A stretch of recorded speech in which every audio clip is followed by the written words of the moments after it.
నమస్తే, welcome to Suman TV. నేను మీ anchor సిరి. So ఇప్పటి వరకు మనం సైకాలజీలో ఎన్నో వీడియోస్ గురించి మాట్లాడుకోవడం జరిగింది. కానీ కొన్ని టాపిక్స్ మన లైఫ్ని లీడ్ చేస్తాయి అని చెప్తాను. ఎందుకంటే ఈరోజు ఆ టాపిక్ గురించి మనం మాట్లాడుతున్నాం. బేసిక్గా మన లైఫ్లో ఎన్నో సంఘటనలు అయితే జరుగుతూ ఉంటాయి. కానీ అందులో కొన్ని విషయాలు మాత్రమే మనం సీక్రెట్గా ఉంచాల్సినవి. అవి మనం తెలియకుండానే ఓపెన్ అవుతూ ఉంటాం. సో అవి ఏంటి, వాటి గురించి ఇన్ డీటెయిల్గా మనతో మాట్లాడడానికి రచిత మైనంపల్లి గారు ఉన్నారు, life coach and motivational speaker. వారిని అడిగి తెలుసుకుందాం. నమస్కారం రచిత గారు. నమస్తే సిరి. మనం చూస్తూ ఉంటాం మన లైఫ్లో, అలాగే ప్రతి ఒక్కరి లైఫ్లో కూడా సంఘటనలు అనేవి జరుగుతూనే ఉంటాయి. అలా మనం ప్రతి ఒక్క విషయాన్ని ప్రతి ఒక్కరికి చెప్పొద్దు, వాటి వల్ల సమస్యలు ఎదుర్కొంటారు అని చెప్తూ ఉంటారు. అసలు ఏ విషయాలు చెప్పాలి, ఏ విషయాలు చెప్పొద్దు మేడం? అంటే కొన్ని సీక్రెట్గా ఉంచాలి అని అంటూ ఉంటారు కదా, ఎలాంటి విషయాలు మేడం? నిజంగానే, ఎందుకంటే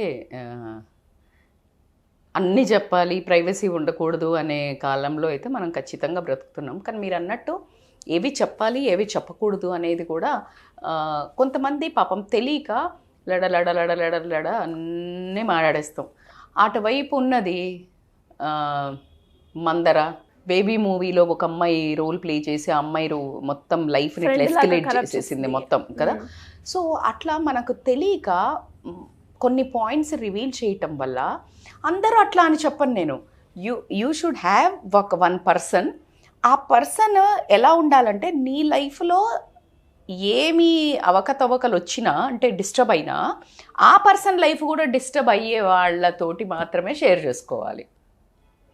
అర్థమవుతుందా? చాలా ఇంపార్టెంట్ పాయింట్ చెప్పు.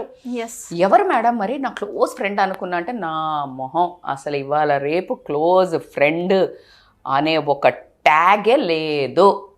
అంతకంటే దౌర్భాగ్యం అయితే ఇంకోటి లేదు. అంటే ఉన్నారు మేడం అని ఎవరైనా అంటే ఉండొచ్చు, 5% 10% అని కూడా చెప్పడానికి నా మనసు అంగీకరించట్లేదు. బికాజ్ నేను చూసిన లైఫ్లో మనల్ని వాడుకొని మనము మంచిగా పర్సనల్ బాగా క్లోజ్గా ఉన్నారు, అవకాశవాదులు ఉంటారు, మన దగ్గరికి వచ్చి మొత్తం మనతోటి క్లోజ్గా ఉన్నట్టు బిహేవ్ చేస్తే మనము నమ్మి మనం అన్నీ మాట్లాడామనుకో, ఆ తర్వాత లైఫ్ని ఒక రకంగా ఆటాడిచ్చేసి అల్లాడిచ్చేస్తున్నారు. So coming to the point, ఏవేవి సీక్రెట్స్గా ఉంచుకుంటే you will become unshakable in life. Because నువ్వు చెప్పే ఈ సీక్రెట్స్ వల్ల పక్కనోళ్ళకి పగ్గాలు దొరుకుతాయి నీ లైఫ్ మీద. ఎప్పుడు కావాలంటే ఇలా ఒక తరగతి తోలు బొమ్మలాటలాగా ఆడాల్సి వస్తుంది. మీరందరూ వాళ్ళ దాంట్లో కీలో ఉంటారు. కరెక్ట్, అంతే కదా. సో కాబట్టి ఏవి షేర్ చేసుకోవచ్చు అంటే, ఐ నో ఇవాళ రేపు అంత ఈ విషయంలో మరీ అంత లేరేమో, బట్ స్టిల్ కొంతమంది ఎమోషనల్గా ట్రాప్ అయిపోయి వాళ్ళ జర్నీలో అట్లా ఒక చెవు ఇచ్చేవాళ్ళు, ఒక కొంచెం అన్న ఇలా మాట్లాడే వాళ్ళు లేకపోవడం వల్ల షేర్ చేస్తుండొచ్చు. ఇప్పుడు నేను చెప్పే సీక్రెట్స్, వర్క్ సీక్రెట్స్. ఫస్ట్ మనం అక్కడి నుంచి వెళ్దాం. ఎందుకంటే work secrets are very dangerous. ఎందుకంటే నీ జీవితంలో మెయిన్ కెరియరే కదా. అంటే మెయిన్ అంటే వన్ ఆఫ్ ద మెయిన్ అని చెప్తాను. ఎలా ఒక 2 పట్టాలైతే జీవితం సాగుతుంది అని చెప్తామో, రిలేషన్షిప్, ప్రేమ ఇది ఎంత ముఖ్యమో, కెరియర్ ఖచ్చితంగా నీకు అంత ఇంపార్టెంట్. సో కాబట్టి అక్కడ షేక్ వస్తే దేని మీద పడుతుంది? ఇంకో వీల్ మీద పడిద్దా లేదా? ఖచ్చితంగా. సో కాబట్టి what I mean to say is work సీక్రెట్స్ని చచ్చినా రివీల్ చేయొద్దు. వర్క్ సీక్రెట్స్ ఏముంటాయి మేడం అంటే, ఇంకా కొంచెం డీప్ లైన్లో వెళ్తే కనుక నీ ప్రాజెక్ట్స్ బాగా వచ్చాయనో, లేకపోతే నీ బాస్ నిన్ను మెచ్చుకున్నారనో. ఇప్పుడు అక్కడ నువ్వు బాస్ మెచ్చుకున్నారు నీ క్యాబిన్లోకి పోయినప్పుడు చెప్తే ఈ పక్క అమ్మాయికి జలసీ రావచ్చు. దీనివల్ల నీ మీద నీకు తెలియకుండానే ఏదైనా వెళ్ళి అసలు నీకు తెలీదు అది జరుగుతుంది అని. ఎప్పటి వరకు నీ కింద కార్పెట్ లాగేసేది నీకు తెలీదు. నువ్వు అనుకోవచ్చు, ఎందుకు చేస్తారు మేడమే మా చుట్టట్ల లేరు, నీకు అది తెలీదు మనకి. నేను అంటాను, చెయ్యకపోతే పర్వాలేదు,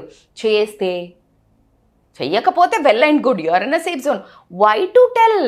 అంతే, సేఫ్ జోన్. నిన్ను మెచ్చుకుంటే మురిసిపోయే వాళ్ళు మనకు వర్క్ కల్చర్లో ఎవరు ఉండరమ్మా. నీ ఇంట్లో పోయి చెప్పుకో, అమ్మకి నాన్నకి ద బెస్ట్ అమ్మ నాన్న హస్బెండ్. ఆ హస్బెండ్ కూడా కొంచెం జలసీ ఫ్యాక్టర్ ఉంటే నోరు మూసుకొని కూర్చో, ఎందుకంటే లేకపోతే ఇంకో రకంగా తీస్తుంటాడు. అర్థమవుతుంది. So other than that it's better you enjoy, you write in a journal, you feel it, you enjoy it, you accept it. No need to give any, ఎవరికో చెప్పుకోవాల్సిన అవసరం లేదు. దానివల్ల ఒకటి జలసీ, ఒకటి నెగటివ్ ప్లాన్స్ చేయడానికి ఛాన్సెస్ ఉన్నాయి. ఇంకా నీ పాస్వర్డ్స్ కానీ, నీ ప్రాజెక్ట్వి కానీ, నీ ల్యాప్టాప్కి కానీ ఎట్టి పరిస్థితుల్లో షేర్ చెయ్యకండి. It's a very very important. Normal పనిచేసే వాళ్ళ దగ్గర నుంచి నేను అనట్లే, కొన్ని ఇంపార్టెంట్ ప్రాజెక్ట్స్ని హ్యాండిల్ చేసే వాళ్ళ లైఫ్లో ఆ ప్రాజెక్ట్ తోటి ఏదైనా అవ్వడానికి ఛాన్సెస్ ఉంటాయి. కాబట్టి be careful in whatever the layer of పొజిషన్లో మీరు ఉంటారో అంత గోప్యంగా ఉండండి. So work secrets should be kept very very secret నేను చెప్పేది. And the most important goals declare goals outside అంటారు కదా, మీరేంటి సీక్రెట్గా చెప్పుకోమన్నారంటే నో ప్రాబ్లం. గోల్స్ చెప్పండి. ఎవరికి చెప్పండి? నిన్ను మోటివేట్ చేసి yes you can do it, just go ahead అనే వాళ్ళతో చెప్పుకోవడం వల్ల మీకు ఎదుగుదల ఉంటుంది. అలాగే లేదు నువ్వు గోల్స్ చెప్పగానే హహహా నవ్వారు అంటే నిరుత్సాహపడతావా లేదా? ఖచ్చితంగా. ఇంకొక లేయర్లో కూడా నువ్వు గోల్ చెప్పేది ఎలా ఉంటే ఒరే అంత అవుతురా, అంత పెద్ద చేయగలుగుతావారా అని షాక్ అయ్యే వాళ్ళ వరకు ఓకే, కానీ నిన్ను నిరుత్సాహపరిచే వాళ్ళ దగ్గర కూడా చెప్పొద్దు. అండ్ ఎవరి దగ్గర కూడా ప్లాన్ ఆఫ్ యాక్షన్ చెప్పొద్దు. వాట్ ఎవర్ ద గోల్, ఒకసారి గోల్ కంప్లీట్ అయినాక ప్రపంచానికి తెలిసిపోతుంది కదా, రైట్? అండ్ ఏం చెప్పాలా అనేది చెప్తాం కదా మనం కొంతమందికి, అందరికి. అవి ఏంటి అంటే నువ్వేమైనా గుడ్ హ్యాబిట్స్ ఇంకల్కేట్ చేసుకోవాలనుకుంటున్నావు అనుకో, లైక్ వెయిట్ లాస్ అవ్వాలనుకుంటున్నావు, మందు బంద్ చేయాలనుకుంటున్నావు, సిగరెట్ బంద్ చేయాలనుకుంటున్నావు, ఎవరి మీద గాసిప్ చేయొద్దు అనుకుంటున్నావు, లేకపోతే ఇంకేదైనా ఇట్లాంటి చీప్ థింగ్స్ ఉన్నాయి మనకి, మన హెల్త్ ఖరాబ్ చేస్తున్నాయి, సమాజాన్ని ఖరాబ్ చేస్తున్నాయి. Either of this that declare. అప్పుడు నువ్వు ఎవరైనా చేస్తా అరే నువ్వు చేస్తా అన్నావు కదా ఎందుకు మళ్ళీ వానేసినావు అంటారు. అది మన బాగుకి. అవును, it should be very clear what you are saying. ఏది పడితే అది నోటికి వచ్చిందంటే ఇప్పుడు నువ్వు గోల్స్ కూడా చెప్పావనుకో, అంత పాజిటివ్గా తీసుకునే వాతావరణం మన చుట్టూ ఉంది అంటారా మీరు? చెప్పండి. లేదు. అది అందరూ ఒప్పుకుంటారు నాతోటి, మన ఆడియన్స్ కూడా. సో కాబట్టి అది కూడా చాలా కేర్ఫుల్. ఇప్పుడు నేను చెప్పబోయేదైతే ఇంకా సీక్రెట్ అనే చెప్తాను నేను. ఏంటంటే కుటుంబ సమస్యలు ఇంటింటికి మంటిపోయి సంసారం ఒక చదరంగము, అందులో ఎటువంటి డౌట్ లేదు. ప్రతి మనిషికి ప్రాబ్లమ్స్ అనేది గ్యారంటీ, కంపల్సరీ. తడవకుండా సముద్రం దాటచ్చు కానీ కన్నీరు రాకుండా జీవితాన్ని గడపలేము. అది ఫిక్స్, ఈ ట్యాగ్ లైన్. అయితే నీ కుటుంబ సమస్యలు నువ్వు భర్త గురించి కానివ్వండి, లేకపోతే పిల్లల గురించి కానివ్వండి, మీ అత్తమామల గురించి కానివ్వండి, ఆడపడుచు కానివ్వండి, భర్త అయితే వైఫ్ గురించి కానివ్వండి, వైఫ్ ఇక్కడికి వెళ్ళిందని నీ ఫ్రెండ్కి చెప్పడం కానివ్వండి, నీ ఫ్రెండ్కి నీ హస్బెండ్ ఇంకెవరినన్నా ఇట్లా చీట్ చేస్తున్నాడు నువ్వు చెప్పడం కానివ్వండి. You can't tell. A bomb ఎవరు ఎప్పుడు ఎక్కడ వదులుతారో నీకు తెలియదు. ఎంత దరిద్రంగా ఉన్నాయంటే రోజులు, నీ పక్కనున్న ఫ్రెండ్ నీ హస్బెండ్ గురించి లూజ్ క్యారెక్టర్ గురించి ఏమైనా చెప్పావు, if she is also bitch, let us assume, she will utilize that opportunity or not? Definitely. Right? Rekha wanted short of money. ఎప్పటికీ మిడిల్ క్లాస్ వాళ్ళకి ఎట్లా ఉంటాయి, ఇట్లా చాలా ఖర్చులు ఉంటాయి, అట్లా ఉంటాయి. అయితే ఒకరోజు ఆమె వాళ్ళ బాబు ఇంకొక స్కూల్ అబ్బాయి ఉంటాడు కదా ఫ్రెండ్, ఆమె కార్లో కూర్చోవాల్సి వస్తుంది. నేను ఇక్కడ దాకా డ్రాప్ చేస్తారా అంటది ఆమె. అంటే కూర్చుంటుంది మంచిగా, అండ్ షీల్ ఫీల్ గుడ్, కార్లో ఇంత మంచి విమెన్ మంచిగా తీసుకెళ్తుంది అని. అయితే ఒక చెప్పుల షాప్లో కలుస్తుంది. యాక్చువల్లీ చెప్పుల షాప్లో కలిస్తే చెప్పులు కొనుక్కుంటే నేను ఇతనా ఖర్చా నయ్యి అని చెప్తుంది. అంటే ఇష్టం ఉంది, చూస్తుంది, కానీ రేటు చూసి పెడుతుంది. అది అబ్జర్వ్ చేస్తుంది ఆమె. అంటే ఈమెకి ఇలాంటి వాటి మీద మోహం ఉంది, రైట్? ఆమెను వాంటెడ్గా కూర్చోబెట్టుకొని లైఫ్లో ఎంత పెద్ద కూపంలోకి నెడుతుందంటే, తీసుకెళ్ళి ఒక హోటల్ వద్ద మనం ఇక్కడ కాఫీ తాగుదామని తీసుకుపోయి ఒక రూమ్లో కూర్చోబెట్టి ఇట్లా మాట్లాడుతూ ఇట్లా మా చెప్పు ఇట్లా అని ఈమె ప్రాస్టిట్యూట్ రన్ చేస్తుంది. అంటే ఎవరికి అమ్మాయిలను సప్లై చేస్తుంది. కానీ ఆమె రూపం చూడు, ఆమె రూపం చేసి ఈమె మోహం పడింది. అబ్బో ఎంత గొప్ప అని. సేమ్ బేబీ సినిమాలు అంతే కదా, ఆమె డ్రెస్సింగ్ గిస్సింగ్ చూసి పడుతుంది. మొత్తం దీమె లైఫ్ని ఎంత షేక్ చేస్తుంది ఆ అమ్మాయి. సేమ్ స్టోరీ పురాతన కాలంలో. ఆ టైంలో. సో చేస్తే ఈ అమ్మాయి చూడు నీకు ఇట్లా హౌస్ వైఫ్ లాగా ఉండే వాళ్ళు ఇష్టం కదా, అమ్మాయి ఉంది వచ్చేసి అని చెప్పి మెల్లగా ఆయన తీసుకొస్తుంది. ఊరికే ఫ్రెండ్స్ లాగా మాట్లాడుతూ నాకు ఇప్పుడే పని ఉందని వెళ్తుంది. And that fellow will trap her and he will use her. ఇక ఆ తర్వాత ఆ రిగ్రెట్ తోటి ఆమె చచ్చిపోతుంది. అది ఉపయోగించి ఆమె అందరితోటి ఆమెను యూజ్ చేస్తుంటుంది. Can you imagine? This is I think this is a apt example, don't you think? Yes. So కాబట్టికే కుటుంబ సమస్యలు, మీ వీక్నెస్లు, మీకేమనిపిస్తుంది, నీకు పలానా వాళ్ళు ఎవరో ఒకళ్ళు ఒక మెసేజ్ పెట్టారు, నువ్వు అది చెప్పావు, అసలు నీకు ఏ ఇంటెన్షన్ లేదు, కానీ అబ్బాయే చెప్పాడు అనుకో, అమ్మాయే చెప్పింది అనుకో, దాన్ని వేరేలాగా యూజ్ చేసే వాళ్ళు ఉంటారు. తప్పు జరగకుండా జరిగిపోయిందని చెప్పటము, లేకపోతే అత్తగారి మీద నువ్వు ఎవరికో చెప్పావు నీ ఫ్యామిలీలో, అమ్మా అసలు ఆవిడకి నీకు మంచి రిలేషన్ ఉంటుంది, నీకు ఏదో చిన్నగా అనిపించింది చెప్పావు, చెప్తే నువ్వు ఇది తీసుకొచ్చి ఆమెకు చెప్తే ఇంకా దూరం పెంచడమే కదా. అలా ఎంతమంది జీవితాల్లో చిచ్చులు పెట్టిన రాకాసులు ఉన్నారో వాళ్ళకే తెలుసు. సో ఇట్లాంటి వాళ్ళకి ఆడపడుచుల మధ్యలో కూడా అంటే వాళ్ళు బాగానే ఉండకుండా వేరే వాళ్ళు వాళ్ళను డివేట్ చేస్తుంటారు. ఈ కుటుంబ నేను పోతే సరిగ్గా చూడలేదు తెలుసా అని చెప్పింది అనుకో ఆడబిడ్డ, అవునానే ఎంత మంచి చూస్తుందమ్మా మంచిగా ఉంటుంది కదా అన్నారు. అవును అమ్మాయో లేని దానివి లేకపోతే ఇట్లను ఆడపిల్లని చూసుకోరా అని పోపేస్తారు. సో అది దానివల్ల నీకు బయట వాళ్ళ దగ్గర నుంచి వచ్చే బంధము రియల్ బంధమా? నీ బంధాలతో కలుపుతూ వాళ్ళు నీతో కలిసే వాళ్ళు మంచి బంధువులు. ఒప్పుకుంటారా మీరు నాతో? సో కాబట్టికి ఇది ఎన్నో దాంట్లో ఇప్పుడు పిల్లల గురించి షేర్ చేసావు, నీ కోపం వచ్చింది, కడుపు మండిపోయింది, చిరాకు వచ్చింది, ఫ్రస్ట్రేషన్లు ఉన్నావు, విరక్తి వచ్చేసింది, పక్కన ఒక ఫ్రెండ్ ఉంది లేకపోతే చుట్టాలు ఉన్నారు, ఏం పిల్లలో ఈ పిల్ల అయితే మొన్న ఇక వద్దంటుంటే రాత్రి పోయింది, ఒక అబ్బాయి వస్తే ఏం పిల్లనో అన్నది. అసలు ఆ పాయింట్స్ ఎవరైనా షేర్ చేస్తారా? షేర్ చేస్తే ఎవరితో షేర్ చేయాలి? నిజంగా నిజాయితీగా ఒక మనిషి ఉంటారు నీ ఫ్రెండ్స్, కడుపులో పెట్టుకుని సేమ్ అలాగే తల్లిలాగా సలహా ఇచ్చి ఫ్రెండ్ లాగా నిజంగా నిజాయితీ ఫ్రెండ్ ఉంటే షేర్ చేయి.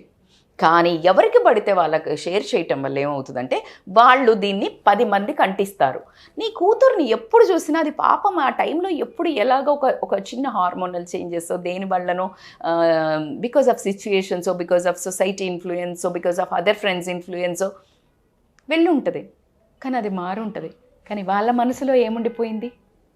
Please I request all the parents, don't share your kids. అంటే మీ పిల్లల ఏదైనా అవకతవకలు చదువు గురించి కానీ తక్కువ చేసి మాట్లాడడం కానీ లేకపోతే వాళ్ళ ఏమైనా తప్పులు ఇలాంటివి నేను చెప్పినట్టు సొసైటీలో తాగుడు గురించి దీని గురించి కావచ్చు, ఏవి ఉన్నా మీరు బయట మనుషులతో షేర్ చేయకండి. That's a big request from my side. It will impact lot in. And నీ ఫ్యామిలీ మీద కూడా రెస్పెక్ట్ ఉండదు. వాళ్ళ పిల్లలు అట్లా చేస్తుంటారు, కానీ వాళ్ళ పిల్లల్ని కప్పుపుచ్చుకోవడానికి మన పిల్లలది హైలైట్ చేస్తారు. ఈవెన్ వైఫ్ దైనా హస్బెండ్ దైనా. సో కాబట్టికే గోతికాడ గుంట నక్కల్లాగా ఎప్పుడు మసాలా న్యూస్ దొరుకుతుందా అని వెయిట్ చేసే వాళ్ళే బంధువులు అనుకోనియండి. ఇప్పుడు స్నేహితుల్లో కూడా అలాగే ఉండడం మన దౌర్భాగ్యము. అందరూ అలా ఉంటారని నేను చెప్పట్లే, ఉండే వాళ్ళు ఉంటారు కాబట్టి మీరు కేర్ఫుల్గా ఉండండి అని చెప్పటమే. ఎందుకు మనం పోయి మన బాంబు మనమే ఒక చేతికి ఇచ్చి మనమే వేయించుకోవడం ఎందుకు? మన గోతిని మీరు అన్నట్టు మన గోతి మనమే తీసుకోవడం కాబట్టి it's better to keep away. So బేసికల్గా ఇట్స్ బెటర్ అయ్యో అన్నట్టు చూడడమో లేకపోతే ఏదో రోగిస్టోళ్ళలాగా మనకి చెప్పటమో చూడటమో జరుగుతుంది కాబట్టి నాట్ టు రివీల్ పెద్ద దాన్ని. అంటే ఆ వైబ్ అట్లా క్రియేట్ అవుతుంది మనకి. ఇట్లా ఏదైనా హెల్త్ ఇష్యూస్ ఊరికే ఉన్నాయని చెప్పినాం అనుకోండి, అందరు నీకు ఇది బాగాలేదు కదా, నీకు ఇది బాగాలేదు కదా అంటే నీకు నిజంగానే బాగుండదు. So better not to reveal అనేది నా ఒక సజెషన్. ఇంకొకటి ద మోస్ట్ ఇంపార్టెంట్, జనాలందరికీ జల్సి పుట్టించేది, జిష్టికి నల్లరాయి అయినా కూడా పగిలిపోద్ది అంటారు కదా, నరజిష్టికి నాపరాయి కూడా పగులుతుంది అంటారు. కరెక్ట్. సో అది జిష్టి అనేది పెద్ద, అది ఆ వర్డ్ నాకు మీనింగ్ అది సరే, అది పక్కన పెడితే దానికి అర్థం ఏంటి అంటే ఒక మనిషి మీద పదే నోర్లు నెగిటివ్గా మాట్లాడితే అది ఎనర్జీ బ్రేక్ అవ్వడం జరుగుతుంది. పదే పాజిటివ్గా మాట్లాడితే పాజిటివ్ ఎనర్జీగా ఉంటుంది. అలలు వస్తూ ఉంటాయి. అలలు వస్తున్నప్పుడు అక్కడ ఒక రాక్ ఉంటుంది. ఆ రాక్స్ కొన్ని ఏండ్ల తర్వాత పగిలిపోయి కనిపిస్తుంటాయి. Do you think like water has the capacity to really break రాయిని? కానీ కన్సిస్టెన్సీ పర్సిస్టెన్స్తో అలా అంతే ఫోర్స్తో వచ్చి కొడుతుంది. కొడుతోంది పగిలిపోయింది. అయితే దీన్ని పాజిటివ్గా తీసుకుంటే నువ్వు ఏదనుకుంటే అది సాధించాలి అని అంటే పర్సిస్టెన్సీ అని ఎగ్జాంపుల్ చెప్పొచ్చు. ఇప్పుడు నేను ఇక్కడ వాడే విధంగా ఏ మనిషి మీదనైనా అదే పనిగా ఏడ్చటమో, అదే పనిగా నెగటివ్గా మాట్లాడటమో, అదే పనిగా నెగటివ్గా ప్లాన్ చేయటం వల్ల జలసీతోటి నీకే ఇంపాక్ట్ ఉండటం జరుగుతుంది. కాబట్టి it's better not to reveal. బాగున్నది ఓకే, అసలు లేదు అని చెప్పుకోమని చెప్పట్లేదు. ఇది ఒక దరిద్రం. అంటే ఎంత మంచిగా ఉన్న వాళ్ళు కూడా ఏం లేదు అని ఏడుస్తే దేవుడు సత్యనారాయణ కథలో ఉంటుంది, ఈ పడవలో ఏమున్నాయి అని దేవుడు అడిగితే ఏమీ లేవు, ఎందుకంటే అక్కడ ఇవ్వాల్సి వస్తుందేమో అని ఆయనకి ఏం లేవు అంటారు. నిజంగానే పడుకొని లేచి తీసేవరకు అందులో ఏమీ ఉండవు. సో నువ్వు ఎప్పుడూ నెగటివ్గా మాట్లాడకూడదు, అందుకే తదాస్తు దేవతలు ఉంటారు అంటారు. సో కాబట్టి అలా చెప్పమని చెప్పట్లేదు. బట్ నాకు ఇంతుంది, హెచ్చులకి పోయి నాకు ఇంతుంది, ఈ నగలు ఇక్కడ ఉన్నాయి. అయ్యో నేను మీకు ఒక ఎగ్జాంపుల్ చెప్పాలి. మొన్న మహారాజా మూవీలో ఉంది. నేను వీడియోస్ ఏం చేస్తారంటే నా ఇల్లు ఫుల్ ఇల్లు మొత్తం ఇట్లా, అంటే ఇట్లా ఎంట్రన్స్ అవి మా ఇల్లు ఇక్కడ ఉంది, కబోర్డ్ ఉంది, కబోర్డ్లో బట్టలు ఉన్నాయి, లాస్ట్కి ఇట్లా నగలు కూడా చూపించారంట. అంత క్లియర్ ఎక్స్ప్లెనేషన్ ఇచ్చినాక దొంగలు పడతారా పడరా? ఈజీగా నువ్వే సోషల్ మీడియాలో యూట్యూబ్లో అప్లోడ్ చేసావు కదా. సో మంచిగా పైన కీస్ ఇట్లా ఈమె చేసుకుంటే ఇప్పుడు బట్టలు చూపించింది, అది అక్కడ పెట్టుకుంటూ వచ్చింది అనుకో, వాడు చాలా బాగా చూశాడు, వచ్చి అవి తీసుకొని శుభ్రంగా తీసి చాలా మంచిగా తీసుకొని వెళ్ళిపోతాడు. వాడు అలా చెప్తాడు, ఎలా చేసావు, అందుకే తిడతాడు. అప్పుడు పోలీసు వాళ్ళు వచ్చి మంచిగా చూపియరెక్కే మళ్ళీ వాడితో ఎలా చేసావో చూపిస్తారు అన్నాడు. Because they want to understand the mind set of a thieves. కాబట్టి ఎలా వచ్చావు ఎలా చేసావు అని అడిగితే దట్ ఫెలో వాజ్ షోయింగ్ చేసినప్పుడు ఇది చెప్తే ఏంటి మేడం మీరు అంటే పొట్టు తిడతాడు వాళ్ళ హస్బెండ్, జనరల్గా చెప్తున్నా. So this is how you should not reveal your house. ఇట్లా తీసుకొచ్చి చూపించటం ఇదంతా అంత ఓపెన్గా అవసరం లేదు కదమ్మా. నువ్వు నీకంటూ ఒక ప్రైవసీ ఉంచుకో. సో డబ్బు ఎంత ఉంది, ఇంత నగలు ఉన్నాయి, ఇంత పొలాలు ఉన్నాయి, ఇక్కడ దాచాను, లేకపోతే బ్యాంక్లో ఉంది, బ్యాంక్ లాకర్ ఇక్కడ ఉంది, నువ్వు బ్యాంక్ లాకర్కి పోయి వచ్చి కీస్ ఇక్కడ పెడుతున్నావు. సో ఇలాంటివి తెలియకుండా ఫ్లోలో క్యారీడ్ అవే అంటే ఎంత బాగుంటాయి అంటే కొన్ని రోజులు ఆ రిలేషన్స్ ఎందుకు వస్తాయో మనకు అర్థం కాదు. Few relations come in to our life. First ఎందుకు వస్తారు అంటే టు టీచ్, టు టెస్ట్ మన పేషెన్స్ కానీ మన మన మన మంచి లెవెల్స్. ఎవరైనా చెడగొట్టడానికి వచ్చే ఫ్రెండ్స్ వచ్చారనుకో ఆ చెడిపోతామా. To test, okay. ఇప్పుడు నేను అన్నట్టు నీ ఒక నమ్మకాన్ని, అంటే నిన్ను మోసం చేస్తారు అని అంటారు కదా, అండ్ నీ లవ్ని they come to our lives to teach love. And కొంతమంది యూజ్ చేసుకున్న తర్వాత టు ఓవర్కమ్. సో ఎవరు ఎందుకు వస్తారో తెలీదు మన లైఫ్లోకి. Few relations entry for few things ఉంటాయి. సో కాబట్టికి ప్రతి దానికి ఒక టెస్ట్ ఇవ్వడానికి, ఎలాంటి రిలేషన్ వచ్చినా ఎలా హ్యాండిల్ చేయాలో ఒక స్ట్రాంగ్ ఎంపవర్మెంట్ తోటి, మనము నాలెడ్జ్ తోటి, సమయస్ఫూర్తితోటి కనుక నువ్వు లైఫ్ని, book skills is very important, at the same time life skills are above important అని చెప్తాను నేను. Then you will be able to handle balance. ఎలాంటి మనిషి వచ్చినా నిన్ను మోసం చేస్తారు, కానీ ఎలా పైకి రావాలో నువ్వు నేర్చుకున్న రోజు ఖచ్చితంగా నీ లైఫ్ బాగుంటుంది. మోసం చేయకుండా ఎలా ఉండాలి మేడం, దానికి అసలు థియరీ మోసం చేసేవాడికి కదా, వాడెందుకు అడుగుతాడు నేను మోసం చేయకుండా ఉండాలి అని. మోసం పోకుండా ఉండడానికి, మోసపోతే ఎలా బయటికి రావడానికి మాత్రం మనం నేర్చుకొని ఎక్విప్డ్ ఉండటము ఆల్వేస్ బెటర్. కాబట్టి ఈ most important secrets, it's better to keep it as a secret and to maintain a happy and peaceful and healthy life అని చెప్తాను నేను. డెఫినెట్గా మేడం మీరు చెప్పింది 100% అగ్రీ అవుతాను. బికాస్ మీరు ఏదైతే పాయింట్స్ చెప్పారో, డబ్బే కావచ్చు, రిలేషన్షిప్పే కావచ్చు, చాలామంది ఆ రిలేషన్షిప్లో వాళ్ళు ఓపెన్ అయ్యి ఎంత సఫర్ అయ్యారో వాటి గురించి కూడా మనం వీడియోస్ చేయడం జరిగింది.